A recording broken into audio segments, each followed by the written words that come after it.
आज बिहार विधानसभा में बजट सत्र का पहला दिन था। सरकार बजट लेकर आने वाली है, लेकिन आज आपको मालूम है नीतीश कुमार और तेजस्वी यादव में इशारों में बात हुई है और कहा जा रहा है कि नीतीश और तेजस्वी अगर इशारों में बात करते हैं तो फिर बात कोई साधारण नहीं होता, बात आगे होती है। इशारों में जब जब नीतीश बीजेपी के साथ मुस्कुराए हैं तो फिर नतीजा सामने बिहार के लोगों ने देखा है। तो क्या बिहार के मुख्यमंत्री नीतीश कुमार अब एनडीए से उब चुके हैं और भतीजा के साथ मिलकर कुछ नया खेल करेंगे, या फिर एक औपचारिक जो है इशारों में बात थी जो शिष्टाचार भेंट के दौरान जो है ये अक्सर आमतौर पर होता है। लेकिन नीतीश को जानने वाले और उनके करीबियों का कहना है कि नीतीश न ऐसे ही मुस्कुराते हैं ना ऐसे ही कोई बात करते हैं। अगर नीतीश कुछ कर रहे हैं तो किस खिचड़ी पक रहा है। वैसे सरकार जो है वो लॉ एंड ऑर्डर के मुद्दे पर, नीट छात्रा के मुद्दे पर घिरी हुई है। इसके साथ साथ महंगाई और फिर यूजीसी, तमाम मुद्दों पर सरकार की किरकिरी हो रही है। अब नीतीश कुमार वोट बैंक को लेकर बड़ा सजग रहते हैं, तो क्या नीतीश अब कुछ खेल करेंगे? जी नमस्कार, मैं हूं विपुल कुमार और आप देख रहे हैं सूर्य बिहार डिजिटल न्यूज़। अब हम बिहार के तमाम दर्शकों से, बिहार वासियों से, उत्तर भारत के लोगों से और पड़ोसी राज्यों के लोगों से ये अपील करना चाहते हैं, अगर आप इस चैनल को देखते हैं और अब तक आपने सूर्य बिहार को यूट्यूब पर सब्सक्राइब नहीं किया है तो सब्सक्राइब कर लीजिए, बेल आइकन को दबा लीजिए। अगर आप हमें फेसबुक पर देखते हैं तो पेज को फॉलो करना ना भूलें। हम इंस्टाग्राम पर भी हैं, आप हमें वहाँ भी फॉलो कर सकते हैं। अब आपको खबर विस्तार से बताने जा रहे हैं।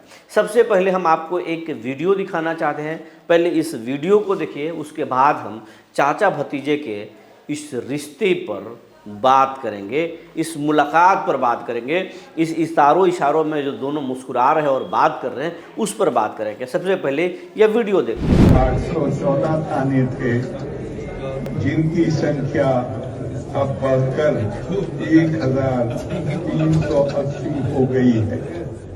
किया गया जिसे जीविका नाम दिया गया।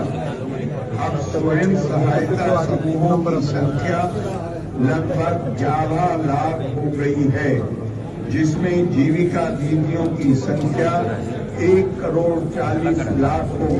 आप वीडियो देख लिए। इस वीडियो में नीतीश कुमार के बगल में सम्राट चौधरी हैं, उनके बगल में विजय सिन्हा हैं और इधर तेजस्वी यादव बैठे हैं और तेजस्वी के बगल में आलोक मेहता और कुछ और अन्य नेता बैठे हुए हैं। दोनों के बीच में इशारों में बात हो रही है।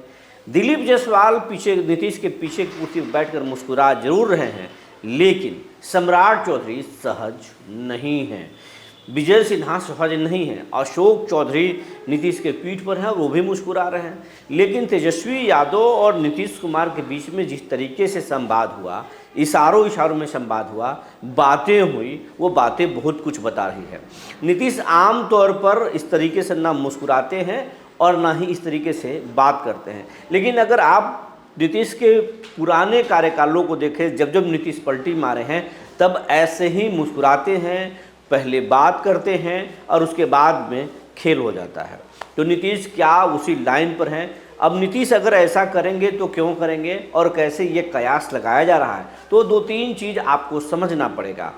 नीतीश कुमार पहली बार गृह मंत्रालय छोड़े हैं बीजेपी के लिए और सम्राट चौधरी गृह मंत्री हैं। जिस तरीके से सम्राट चौधरी के गृह मंत्री के बनने के बाद जिस तरीके से मीडिया में सुर्खियाँ बटोरे सम्राट चौधरी और बीजेपी ने इसको ब्रांडिंग किया, उससे नीतीश बहुत सहज नहीं है।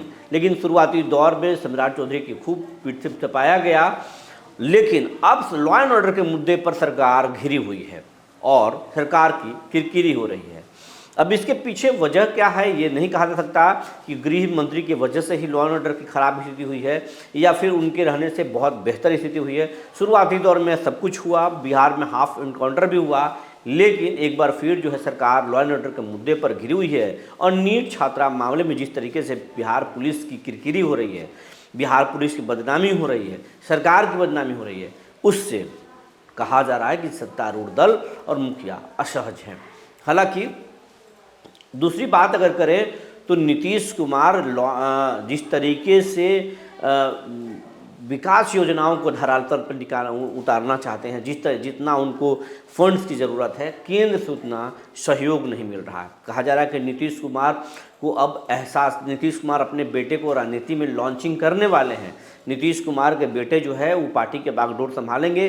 नीतीश ने उसकी सहमति लगभग दे दी है, लेकिन ये बीजेपी इससे जो है सहज नहीं है। बीजेपी नहीं चाहता कि वो नीतीश कुमार के बेटे राजनीति में आए और फिर एक महत्वपूर्ण उनको जिम्मेवारी दी जा सके। कहा जा रहा है कि नीतीश कुमार को अगर लगेगा उनका सेहत उनका साथ नहीं दे रहा है तो फिर बेटे को डिप्टी सीएम छोड़िए सीएम तक बना सकते हैं, और यहाँ पर ये संभव नहीं होगा। हालांकि भतीजा इसके लिए राजी हो सकते हैं। भतीजा भी 89 विधायकों से सिमट कर 25 पर आ चुके हैं। सत्ता में वापसी उनके लिए ज़रूरी है। नीतीश को भी बेटे को लॉन्च करना जरूरी है, और ये बीजेपी के साथ सब कुछ संभव नहीं है। इसीलिए नीतीश एक नया समीकरण फिर से गढ़ने की तैयारी में है।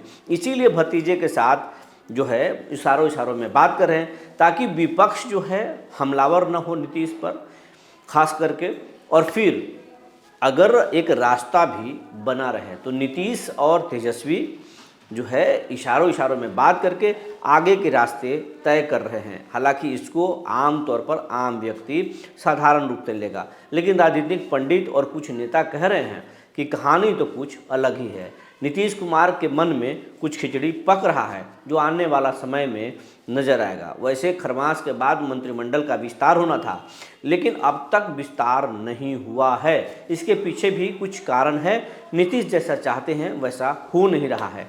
इसीलिए बाहर से सब कुछ ऑल इज वेल दिख रहा है एनडीए में, लेकिन अंदर से सब कुछ सामान्य नहीं है। तो कुछ न कुछ होने वाला है, और कह रहे हैं लोग कि नीतीश कभी भी लालू परिवार की राजनीति को खत्म नहीं करेंगे, क्योंकि अगर राजनीति को खत्म करेंगे तो फिर नीतीश दूरी तय नहीं कर सकते। नीतीश एक दरवाज़ा अपने लिए हमेशा खोल कर रखते हैं। इसीलिए नीतीश चाहते हैं कि तेजस्वी को भी जिंदा रखा जा सके। वैसे दोनों पार्टियों में, एनडीए के बीजेपी और जेडीयू फोल्ड में हम बड़ा तो हम बड़ा का खेल जारी है। अभी फिलहाल वर्तमान में बीजेपी सबसे बड़ी पार्टी है, लेकिन नीतीश कुमार चाहते हैं कि अगर बीजेपी बंगाल चुनाव के बाद अगर खेल करती है तो फिर उनको मुश्किल होगा। इसलिए कांग्रेस से 6 विधायकों को लाने की पूरी तैयारी में है नीतीश। ओवैसी के विधायकों से भी बात हो रही है। तो फिर नीतीश कुमार फिर बीजेपी जो है आरएलएम के 3 विधायकों को लाना चाहती है, लेकिन उपेंद्र कुशवाहा ने वो अपना समीकरण सेट कर लिया है। विरोध में खड़े और अंतर्कलह से जूझ रहे पार्टी को उपेंद्र कुशवाहा ने ठीक किया है। आलोक सिंह को प्रदेश अध्यक्ष नियुक्त किया है। इसलिए आरएलएम का जो विवाद है वो शांत है। जो जानकारी निकल कर आई थी हमने आपको बता दिया। तब तक के लिए धन्यवाद।